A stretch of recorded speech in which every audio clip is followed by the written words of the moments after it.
Hello there. Let's see if I can get this to work. Oh. Okay, can you guys hear me? I'm setting this up a different way. Yes, you can hear me, and I'm facing forward on the camera. I'm not sideways to you. If so, give me some hearts or comment. If you are following me, I should be following you back, so you should be able to comment.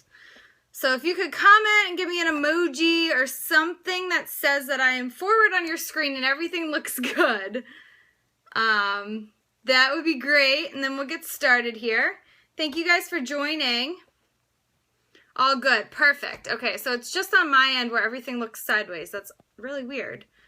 Okay, so thank you guys for hopping on.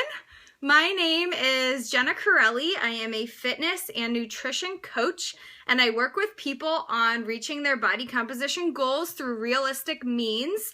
So that means we do not do any ultra restrictive dieting methods at all. We work together to fit your lifestyle. Yeah, see, when you guys comment, I have to go like this sideways to read it. So not full screen. Okay, that I'm trying to actually try a different format here so I can repurpose my scopes on YouTube as well. But thank you for joining. And today I want to bring up a term that may not be familiar to you. And that term, now I lost something here. That term is acidosis. So, believe it or not, in our body, the foods that we eat are either acidic or they're alkaline forming. Now, acid is a type of stress against the body. Our stomach acid needs to be acidic. So we're not talking about stomach acid. We're talking about our blood acid level.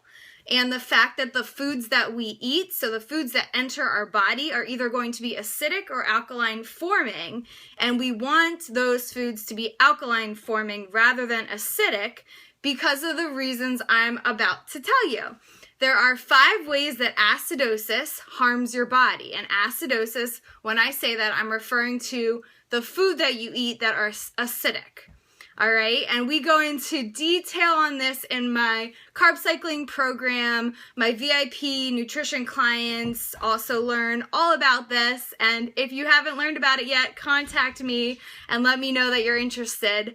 But okay, so 5 ways that acidosis harms your body.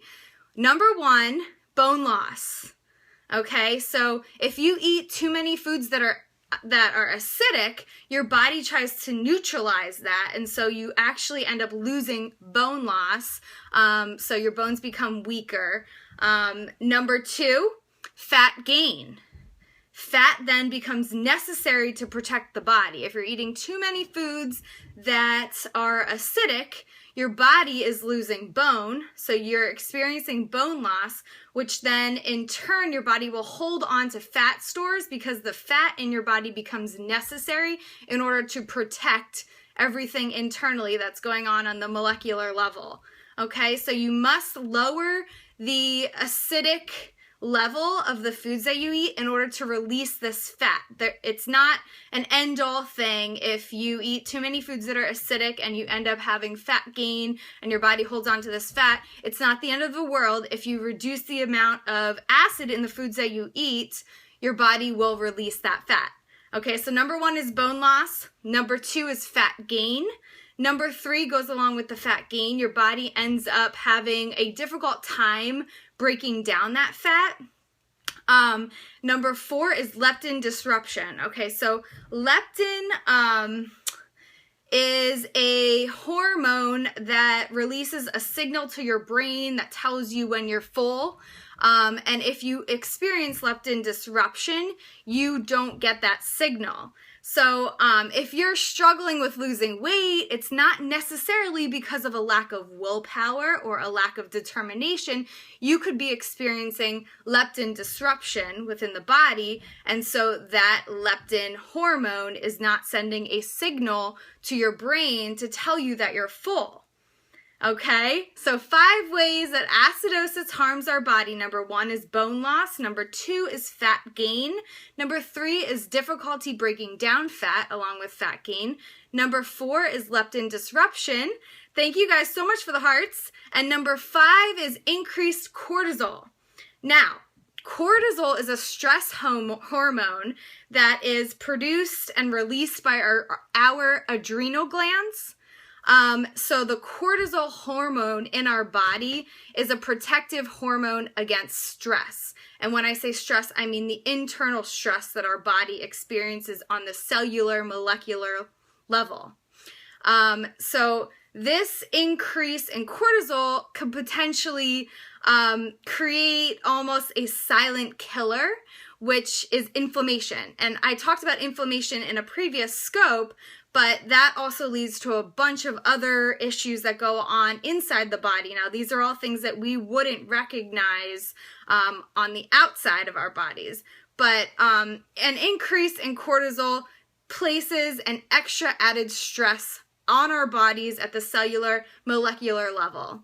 So I just wanted to give you guys a few tips about acidosis, and also let you know that I am running a few specials right now at the end of the month on my programs. My VIP nutrition program is 10% off if you sign up by Monday, February 29th. I have 3 spots left in my March program. So I'm sending a newsletter out to everybody who subscribes to my newsletter to let them know about this discounted price as well.